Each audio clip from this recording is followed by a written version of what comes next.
Assalamualaikum warahmatullahi wabarakatuh. Kembali lagi bersama saya Yulia Mu'arifatul Zahra dengan NIM 200020026 dari Prodi Administrasi Pendidikan Fakultas Ilmu Pendidikan Universitas Negeri Padang. Nah, pada kesempatan kali ini saya akan menyampaikan materi yaitu tentang kegiatan public relation dan syarat menjadi praktisi public relation, yaitu dengan mata kuliah Manajemen Humas bersama Bapak Dr. Hanif Al-Qadri, SPD, MPD. Pada pertemuan kali ini, kita akan melihat lebih jauh lagi bagaimana sebenarnya kegiatan dari public relation ini dan apa saja persyaratan-persyaratan yang harus dimiliki oleh seorang public relation atau praktisi public relation atau yang lebih dikenal lagi sebagai public relation officer. Kita lihat yang pertama yaitu untuk kegiatan public relation ini sebenarnya di lembaga manapun itu merupakan implikasi atau implementasi dari tugas seorang public relation untuk mencapai sebuah tujuan. Tujuan siapa? Dan tujuan apa? Yaitu tujuan dari lembaga atau organisasi demi menjalankan fungsinya sebagai ujung tombak atau perantara dari lembaga terhadap publiknya dan perannya sebagai juru bicaranya sebuah organisasi secara menyeluruh.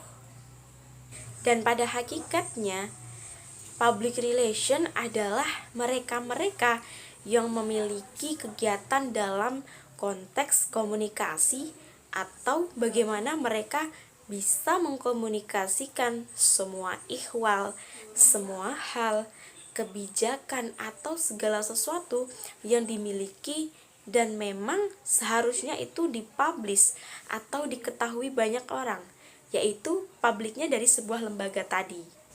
Dengan berbagai macam simbol yang barangkali bisa dimanfaatkan melalui komunikasi, yaitu bentuknya bisa berupa verbal, bisa berupa nonverbal, atau berupa event-event yang bisa dimanfaatkan oleh petugas atau praktisi public relation dimanapun. Pada prinsipnya, tugas utama apapun bentuknya dari seorang praktisi public relation adalah selalu terkait langsung dengan kemampuan mereka dalam berkomunikasi. Dan kegiatan berkomunikasi itu bisa dibagi menjadi dua hal. Yang pertama yaitu dalam bentuk komunikasi dalam bentuk verbal, dan yang kedua yaitu komunikasi dalam bentuk nonverbal. Nah, dan sebagian besar adalah pekerjaan yang mulai dilakukan oleh seorang praktisi public relation ini dalam hal menulis, yaitu menulis proposal, menulis artikel, progres untuk presentasi, menulis berbagai hal terkait dengan kegiatan-kegiatan yang harus disampaikan kepada pers dan sebagainya. Apakah bentuknya berita atau memang mempublish hasil karya dari sebuah lembaga tersebut. Sedangkan verbal lisannya adalah contohnya itu seperti jumpa pers, open house seperti presenter dan lain sebagainya. Dan secara umum itu dimanfaatkan oleh praktisi public relation dimanapun mereka berada.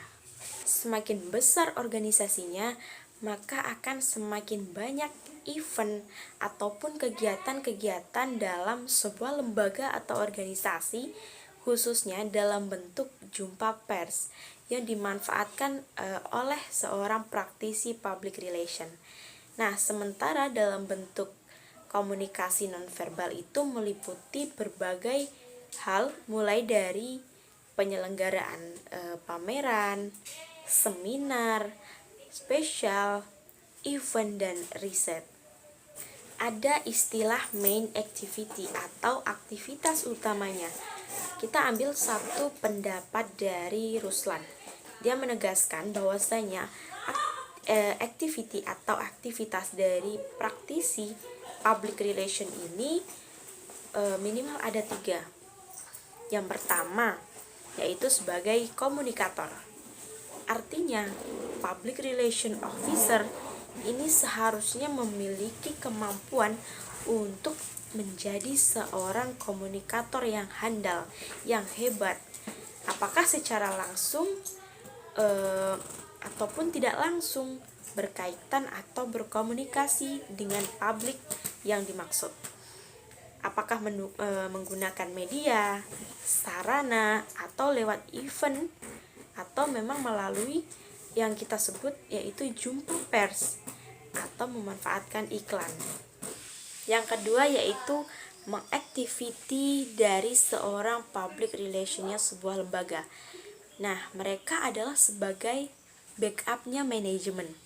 Yang dimasukkan di sini adalah bahwa seorang public relation harus mensupport berbagai aktivitas yang dimiliki lembaga atau organisasi seberapapun beratnya, seperti manajemen promosi, marketing, atau kegiatan-kegiatan operasional lainnya, dan segala macam yang memang seharusnya diperoleh dalam rangka mempromosikan produk, jasa,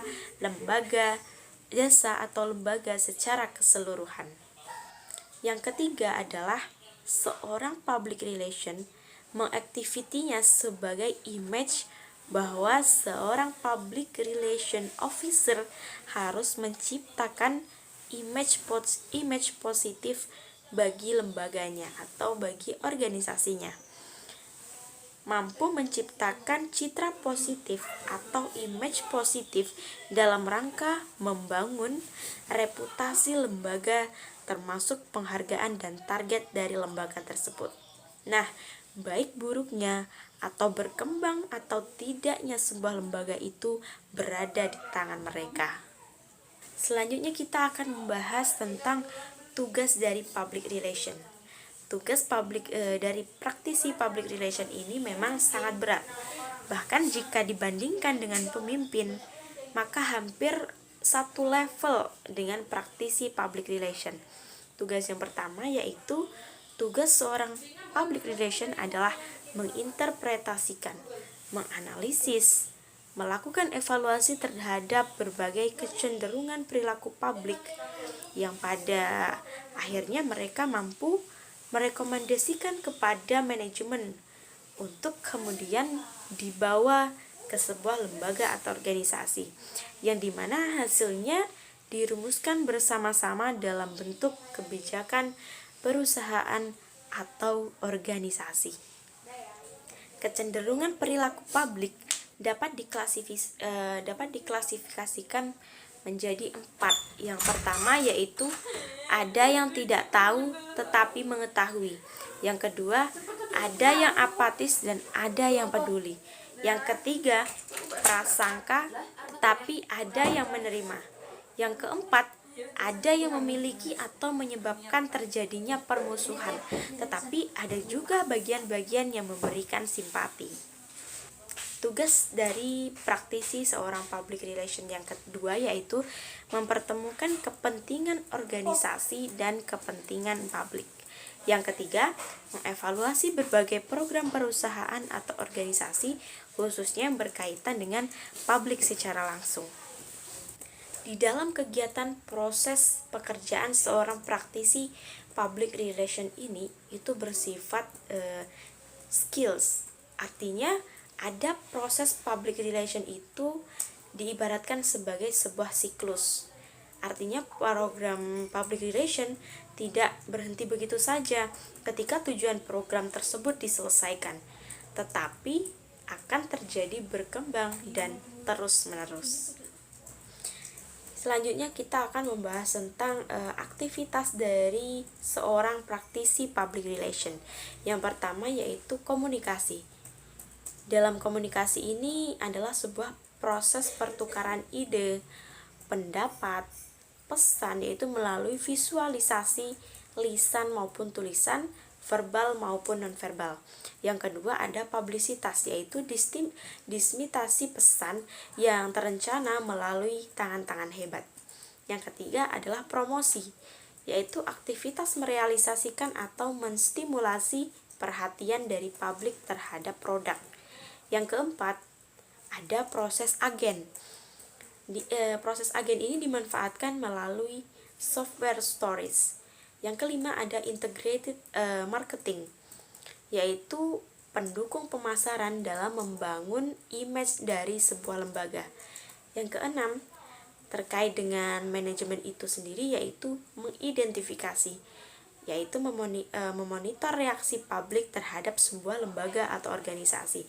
Yang ketujuh, manajemen krisis, yaitu menghadapi berbagai macam masalah atau problem dalam sebuah lembaga.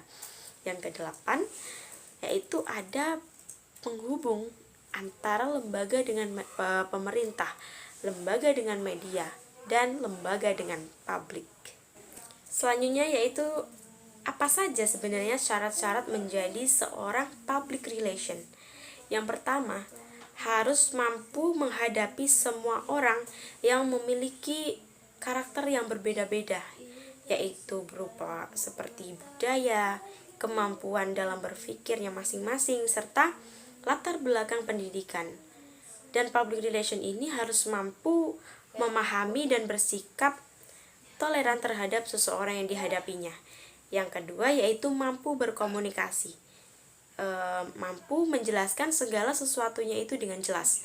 Yang ketiga, pandai mengorganisasikan segala sesuatu yang menuntut perencanaan yang baik. Yang keempat, memiliki integritas personal yang tinggi, baik di bidang profesi maupun dalam kehidupan pribadi. Yang kelima, memiliki imajinasi yang tinggi. Dan yang keenam, mampu mencari berbagai macam cara melakukan sesuatu yang mana orang lain itu tidak bisa atau tidak mampu melakukannya. Yang ketujuh, kemampuan mencari tahu, memiliki akses informasi yang sangat luas. Yang kedelapan, melakukan penelitian dan mengevaluasi hasil-hasil dari suatu keadaan yang berkaitan dengan image lembaga atau perusahaan. Dan yang kesembilan, harus mampu menangani banyak hal, yaitu mulai dari membuat sistem pers tentang produk atau perusahaan, mengendalikan krisis yang terjadi, mengantisipasi masalah yang bisa saja terjadi dalam sebuah lembaga atau perusahaan.